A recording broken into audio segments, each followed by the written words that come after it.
Hello everyone, कैसे हैं आप सभी लोग। मेरा नाम लकी खंडेलवाल है। आज मैं आप सभी लोगों के साथ एक बहुत ही इंपॉर्टेंट टॉपिक डिस्कस करूंगा कि कैसे जो आपका ईयर 2020 है उसमें अभी तक की जितनी भी एग्ज़ाम्स हुए हैं उनमें सबसे कम वैकेंसीज़ रिपोर्ट की गई हैं। इसमें हम देखेंगे कि एसएससी सीजीएल में वैकेंसीज़ का ट्रेंड क्या रहा, एसएससी सीएचएसएल में, एसएससी सीपीयू के एग्ज़ाम में, और इसी के साथ हमने एक बैंकिंग का भी एक बहुत बड़ा एग्ज़ाम लिया है जो कि होता है आईबीपीएस पीओ का एग्ज़ाम। अगर हम देखें कि 2012 में एसएससी सीजीएल में वैकेंसीज़ थी अराउंड 16,000 प्लस, 2013 में वैकेंसीज़ 16,000 प्लस थी, 14 में वैकेंसीज़ अराउंड 15,000 के ऊपर थी। लेकिन जैसे ही मोदी सरकार आई 2015 में वैकेंसीज़ गिरकर 8561 हो गई। अब इसका कारण क्या है ये तो मैं नहीं बता सकती, सिर्फ मोदी जी बता सकते हैं। अगर आप 2016 में देखें तो वैकेंसीज़ में इंक्रीमेंट आया, अराउंड 2000 वैकेंसीज़ इम्प्रूव हुई।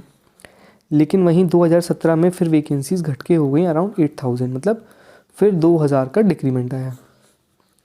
और अगर आप देखें कि 2018 में अराउंड 11,000 वैकेंसीज़ रहीं, जो कि आप मानिए कि जो अराउंड 3,000 वैकेंसीज़ आपकी ऑडिटर की थी वो 2017 की थी, लेकिन वो 2017 में ऐड नहीं हो पाई तो वो 2018 में ऐड हुई। अब इसी के साथ 2019 में वैकेंसीज़ आई आपकी 8,500, लेकिन जो सबसे बड़ा घपला हुआ वो हुआ 2020 में। 2020 में आपकी वैकेंसीज़ रह गई अराउंड 6506, मतलब ये आपका ऑल टाइम लो है जो कि आपकी वैकेंसीज एसएससी सीजीएल के थ्रू रिक्रूट की जा रही हैं। अब इसमें इन फ्यूचर बढ़ने के थोड़े चांसेस हो सकते हैं, क्योंकि कुछ डिपार्टमेंट ऐसे होंगे जिन्होंने शायद अपनी वैकेंसी से रिपोर्ट नहीं की होंगी। अब ये तो जब एसएससी का डिटेल्ड वैकेंसीज़ के हिसाब से नोटिफिकेशन आएगा उसके थ्रू हमें पता चलेगा। लेकिन ये आप 6500 वैकेंसीज़ देख रहे हैं, ये 6500 वैकेंसीज़ भी नहीं होंगी, ये आपको लास्ट में जाकर अराउंड 5,000 वैकेंसीज रह जाएंगी। 5,000 से भी आप कम मान के चलिए। अब मैं इसका कारण बताता हूँ क्यों। क्योंकि जो 2019 का एग्ज़ाम हुआ है आपका, उसका अभी टीयर 2 का रिज़ल्ट आना है 20 फरवरी को, लेकिन उसके टीयर 3 की डेट अभी तक नहीं है। और टीयर 3 की डेट अभी तक नहीं है। अब जो कल जो एसएससी का स्टेटस रिपोर्ट का नोटिफिकेशन आया है उसमें क्लियरली 30 जून तक के रिज़ल्ट मेंशन है। अब आप देखिए कि जो टीयर 3 का रिज़ल्ट है वो 30 जून तक तो नहीं आने वाला है, मतलब 30 जून के बाद रिज़ल्ट आएगा। लेकिन उसके पहले 2020 का आपका टीयर 1 का एग्ज़ाम हो जाएगा, जो कि आपका अराउंड 27-28 मई से लेके जून में चलेगा। तो अब अगर कोई कैंडिडेट जिसने 2019 का एग्ज़ाम दिया है लेकिन उसका अभी तक का आपका टीयर 3 का रिज़ल्ट ही नहीं आया है, तो वो 2020 के टीयर 1 में डेफिनेटली अपीयर होगा। ठीक है, तो आप मानिए कि आपके टीयर 3 का रिज़ल्ट जो है, टीयर 3 का जो आपका रिज़ल्ट होगा वो अराउंड आपका फेब में रिज़ल्ट आ जाएगा। तो फेब से 5 महीने मान के चलिए, फेब आपका टीयर 3 का रिज़ल्ट अगस्त तक आ सकता है। अब अगस्त में आने के बाद आप पहले क्या होता था, सीपीटी और डॉक्यूमेंट वेरिफिकेशन साथ में हो जाता था। अगस्त के 3 महीने बाद सीपीटी होगा और उसके 1 महीने बाद डॉक्यूमेंट वेरिफिकेशन होगा।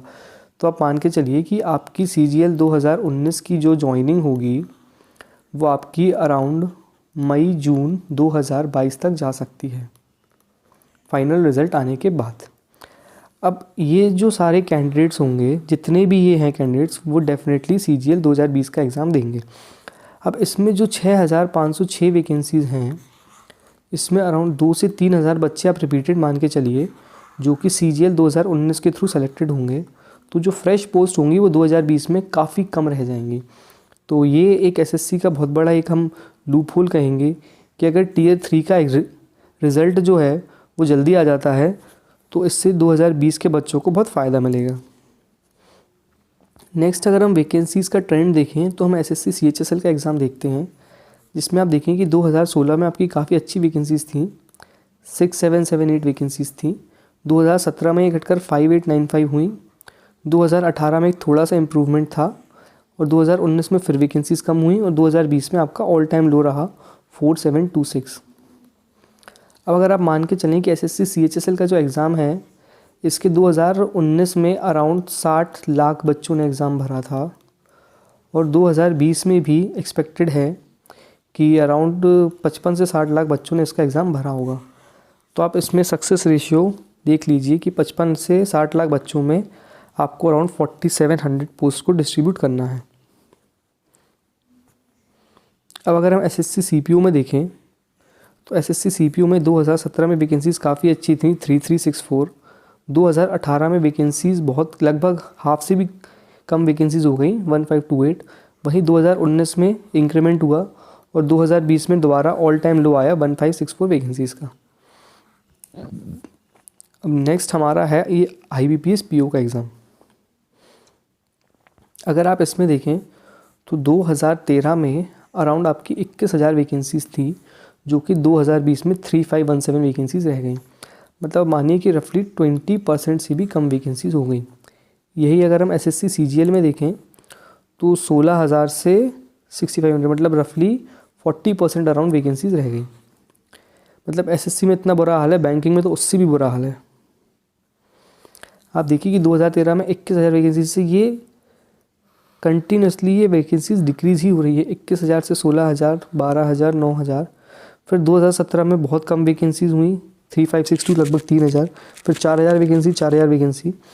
उसके बाद 2020 में दोबारा आपका ऑल टाइम लो रिपोर्ट किया गया, जो कि है 3517। अब इसमें आप कहेंगे कि IBPS का क्या रोल है। IBPS का इसमें कुछ भी रोल नहीं है, क्योंकि IBPS को जो वेरियस बैंक्स हैं वो वैकेंसीज़ रिपोर्ट करते हैं। IBPS को सिर्फ एग्ज़ाम कंडक्ट करवा के उन वैकेंसीज़ को रिक्रूट करना होता है।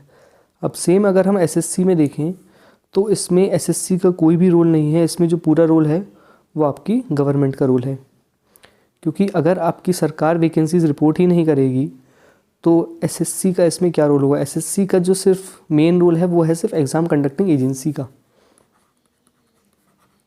Exam conducting agency. जो मेन रोल है इसमें वो है आपका सरकार का। अब जैसे आप मानिए कि इनकम टैक्स डिपार्टमेंट है, उसने अगर इंस्पेक्टर के 100 पोस्ट बताए ऑल ओवर इंडिया, तो इसका एग्ज़ाम सिर्फ SSC को कराना है। लेकिन ये एक बहुत बड़ा आप लूपहोल मान के चलिए कि SSC सिर्फ उन्हीं एग्ज़ामों को टाइम पर नहीं करवा पाती है।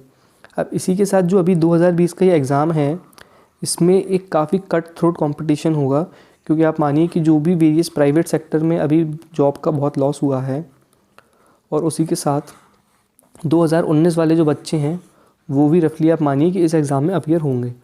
तो इसका आप कट ऑफ बहुत हाई मान के चलिए। तो अगर आपको अच्छे से तैयारी करना है तो इस चैनल पे एक SSC CGL में टॉप 100 में आपको रैंक कैसे लेके आना है उसकी स्ट्रैटेजी अवेलेबल है।